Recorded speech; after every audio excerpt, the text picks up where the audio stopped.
अस्सलामुअलैकुम। हम बात बढ़ाते हैं आगे और बात करते हैं ह्यूमोरल रिस्पॉन्स की, जो कि काम करता है बी लिम्फोसाइट्स के साथ। तो बी सेल्स या बी लिम्फोसाइट्स जो हैं, ये मैं पहले यहाँ नीले रंग में बना लेती हूँ। तो जैसे ये है बी लिम्फोसाइट, ये है एक तरह का वाइट ब्लड सेल जिसे कहते हैं लिम्फोसाइट। ये आता है बोन मैरो से और इन पर मौजूद होते हैं प्रोटीन्स। इनकी सतह पर होते हैं प्रोटीन्स तकरीबन 10,000 के करीब। तो इन पर हैं प्रोटीन्स जो कुछ इस तरह के दिखते हैं। ये मैं यहाँ थोड़े से बना लेती हूँ। ये दरअसल हैं प्रोटीन कॉम्प्लेक्सेस और हम इन्हें कह सकते हैं मेम्ब्रेन बाउंड एंटीबॉडीज। ये मैं यहाँ लिख लेती हूँ, मेम्ब्रेन बाउंड एंटीबॉडीज। हमें थोड़ा बहुत अंदाज़ा है कि एंटीबॉडीज़ क्या होती हैं, लेकिन हम इनके बारे में मज़ीद बात करेंगे और वीडियोज़ में। ये होती हैं प्रोटीन्स ही, कभी इन्हें इम्यूनोग्लोबुलिन्स भी कहा जाता है। और ये अल्फाज जो हैं, ये प्रोटीन्स, इम्यूनोग्लोबुलिन्स, एंटीबॉडीज़, तकरीबन इनका एक ही मतलब है और ये हैं प्रोटीन्स ही। जब भी आमतौर पर बात होती है एंटीबॉडीज़ की, तो तसव्वुर यही किया जाता है कि ये तैर रही होती हैं और घूम रही होती हैं बॉडी में, लेकिन ये वाली जो है ये हैं मेम्ब्रेन बाउंड और ये जुड़ी हुई होती हैं यहाँ ऐसे। और बहुत ही दिलचस्प बात जो है इनके बारे में, इन मेम्ब्रेन बाउंड एंटीबॉडीज़ के बारे में और इन बी सेल्स के बारे में भी, वो ये कि हर बी सेल जो है इसकी है अपनी मखसूस एंटीबॉडी। तो जैसे ये है एक बी सेल और मैं बनाती हूँ दूसरा बी सेल यहाँ, तो ये आ गया एक और बी सेल और इस पर भी मौजूद होंगी एंटीबॉडीज़ और ये एंटीबॉडीज़ जो हैं ये होंगी मुख्तलिफ। ये पहले मैं यहाँ बना लेती हूँ और फिर किस तरह ये है मुख्तलिफ, तो ये आ गई एक और ये आ गई दूसरी। ये दोनों ही हैं बी सेल्स और इन दोनों पर ही मौजूद हैं एंटीबॉडीज़। अब दिलचस्प बात यह है कि एक बी सेल से दूसरे बी सेल में एंटीबॉडीज़ हैं जुड़ी हुई और जो इनका जुड़ा हुआ हिस्सा जो है वो होगा हरे रंग में ही, लेकिन इनके कुछ हिस्से हैं जो होंगे मुख्तलिफ। जैसे ये मैं यहाँ करके दिखाती हूँ आपको। इनके कुछ पोर्शंस जो हैं, यानी कुछ हिस्से जो हैं, ये करेंगे वेरी। तो जैसे इस वाली का ये वाला हिस्सा जो है ये होगा मुख्तलिफ। ये मैं यहाँ गुलाबी रंग से दिखाती हूँ और हर एंटीबॉडी जो कि मौजूद है इस बी सेल पर, जो इस वाली का वेरिएबल पोर्शन होगा वही इसका भी होगा और बाकी सब का भी। वेरिएबल पोर्शन मतलब वो हिस्सा जो दो बी सेल्स की एंटीबॉडीज़ को बनाता है मुख्तलिफ। वेरिएबल पोर्शन मतलब वो हिस्सा बी सेल का जो कि होगा मुख्तलिफ दूसरे बी सेल के वेरिएबल पोर्शन से। तो अब ये वाला दूसरा बी सेल जो है इसका वेरिएबल पोर्शन जाहिर है कि होगा मुख्तलिफ। ये मैं यहाँ करती हूँ दूसरे रंग में, तो ये आ गया यहाँ मैजेंटा रंग में। तो इसका वेरिएबल पोर्शन हो गया मुख्तलिफ, ठीक है। तो अब जो हैं इस बी सेल में जैसे 10,000 मेम्ब्रेन बाउंड एंटीबॉडीज़, तो इन सब का वेरिएबल पोर्शन यही होगा, लेकिन ये मुख्तलिफ होंगे इस वाली बी सेल की एंटीबॉडीज़ से, आपस में एक जैसे और दूसरे बी सेल से मुख्तलिफ। इस तरह हमारे पास जो तादाद है वेरिएबल पोर्शंस की वो है 10 बिलियन। 10 बिलियन, तो यहाँ पर मैं ये लिख देती हूँ 10 बिलियन, यानी कि कितने सारे वेरिएबल पोर्शंस हो गए इस तरह। ये हैं 10 बिलियन कॉम्बिनेशंस जो हैं यहाँ मौजूद और जो अमूमन तौर पे होते हैं मौजूद। तो अब एक सवाल आता है और वो ये कि इतने सारे कॉम्बिनेशंस बनते कैसे हैं। हम जानते हैं कि जितने भी प्रोटीन्स होते हैं वो इस सेल की जीन्स से बनते हैं। तो अगर हम यहाँ बनाएं, जैसे ये है इसका न्यूक्लियस, इसमें है डीएनए, इसका भी है न्यूक्लियस जिसमें है डीएनए। तो अगर ये दोनों हैं बी सेल्स और ये आ रहे हैं एक ही जर्म लाइन से, तो क्या इनका डीएनए एक जैसा नहीं होना चाहिए? और अगर है इनका डीएनए एक जैसा ही, तो फिर ये क्यों बना रहे हैं मुख्तलिफ प्रोटीन्स?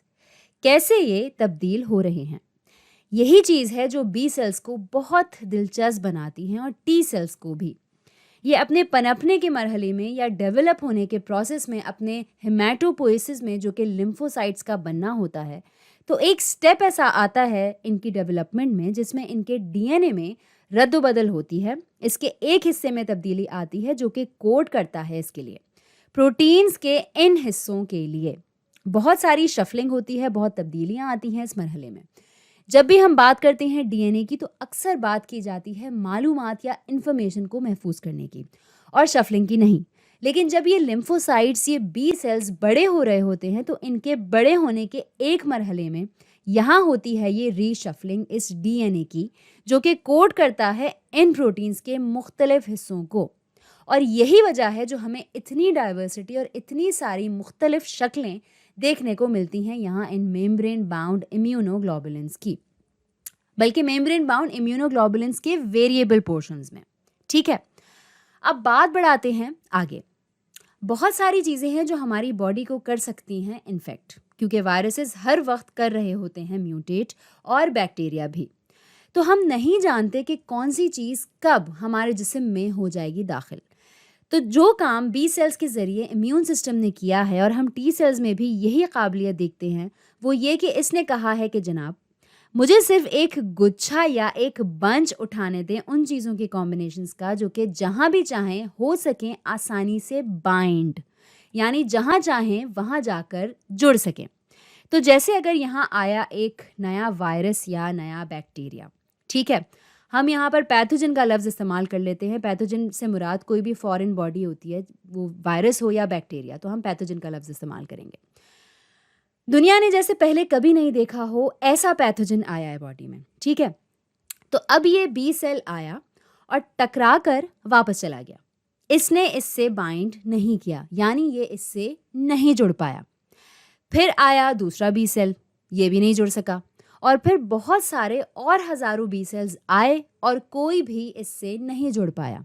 लेकिन चूंकि हमारे जिस्म में बहुत सारे और बी सेल्स मौजूद हैं जिनके बहुत बहुत बहुत सारे कॉम्बिनेशंस और ये वेरिएबल पोर्शंस मौजूद हैं, आखिरकार इनमें से कोई एक ऐसा होता है जो आकर जुड़ जाता है। जैसे वो आप समझें कि ये वाला है, तो ये वाला जुड़ता है वायरस की सतह के एक हिस्से से।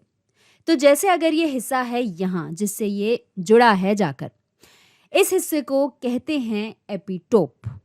एपिटोप, ठीक है। तो जब एक दफ़ा ये इससे जुड़ जाता है, याद रहे सिर्फ एक ख़ास कॉम्बिनेशन वाला ही बैठेगा इधर, बाकी के यहाँ किसी काम के नहीं होंगे, करोड़ों अरबों में से एक।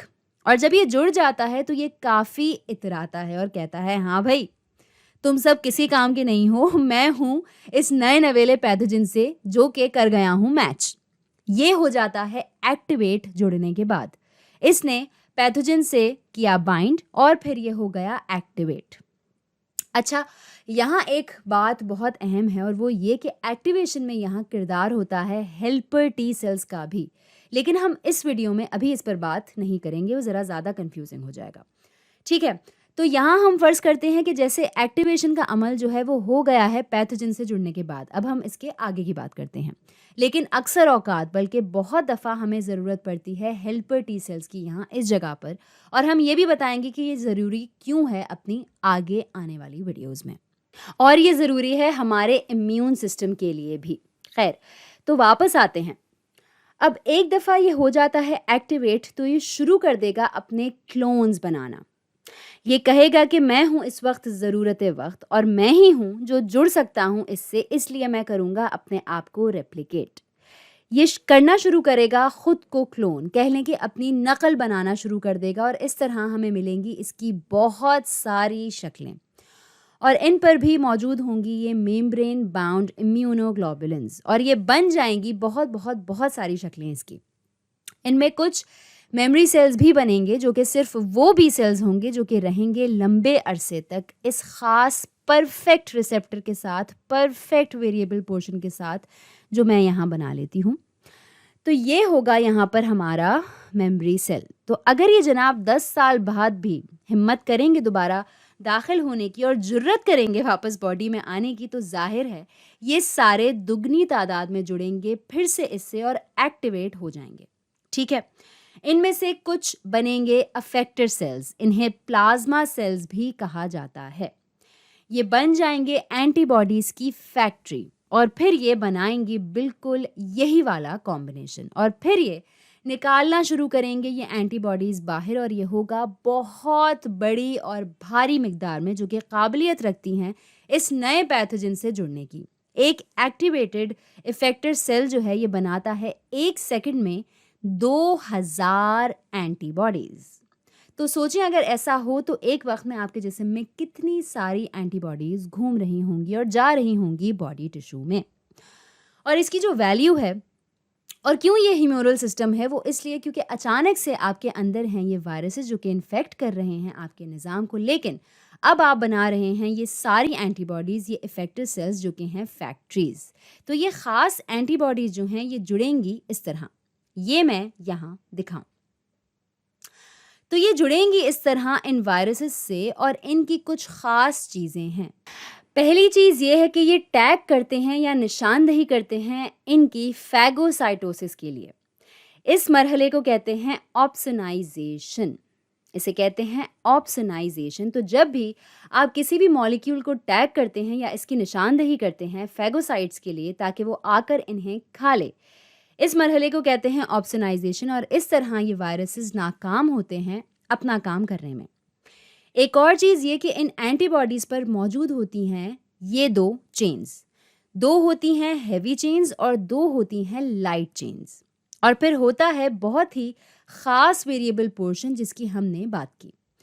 और हर ये शाख इसकी ये जुड़ सकती है वायरस के एपिटोप से। तो आप सोच सकते हैं कि क्या होगा जब एक तरफ से ये एक एपिटोप से जुड़े और दूसरी तरफ से दूसरे एपिटोप से। इस तरह ये सब वायरसेस जो हैं एक तरह से साथ चिपक जाते हैं और जमा हो जाते हैं। और ये चीज़ और अच्छी है और ज़्यादा एफिशिएंट है हमारे लिए। ये इस तरह नहीं कर पाएंगे हमारा नुकसान और यहाँ इनकी निशानदेही भी भरपूर तरीके से होगी फैगोसाइटोसिस के अमल के लिए। ये पकड़े गए हैं यहाँ एक तरीके से। अब फैगोसाइट्स आएंगे और इन्हें खा जाएंगे। अभी और भी काफ़ी लंबी कहानी है अगर हम बात करें बी सेल्स के हवाले से, लेकिन फ़िलहाल हम अपनी बात को करते हैं यहाँ ख़त्म। उम्मीद है कि आपको मेरी तरह काफ़ी हैरानगी होगी ये देख कर के यहाँ हमें कितने सारे कॉम्बिनेशंस मिलते हैं जो कि हमारे फ्लूइड्स में दाखिल होने वाली हर चीज़ से निमट सकते हैं।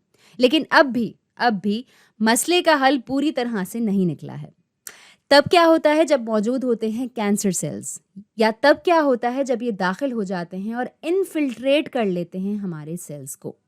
तो इस सब पर हम बात करेंगे अपनी आगे आने वाली वीडियोज़ में। तो आज के लिए इतना ही।